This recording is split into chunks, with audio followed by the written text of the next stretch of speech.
Andito siya sa Pinas? Oo. Nahuli ko pa mismo yung asawa niya may kasamang babae.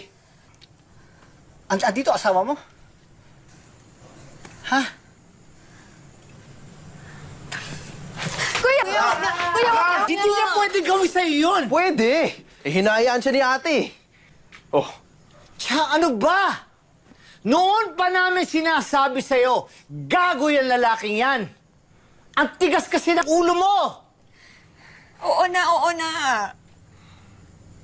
Kaya ayoko magsabi sa inyo, kuya. Kasi kasalanan ko. Ako gumawa ng problema. Itiisin ko. Kahit ginagago ka nila paulit-ulit, anong logic doon? Ba't hinahayaan mo? Para sa mga anak ko. Dahil ayoko sila mawala ng ama. Tsaka ayoko na magsabi kay tatay kasi ayoko problema siya eh. Kasi may sakit siya, baka lumala. wala naman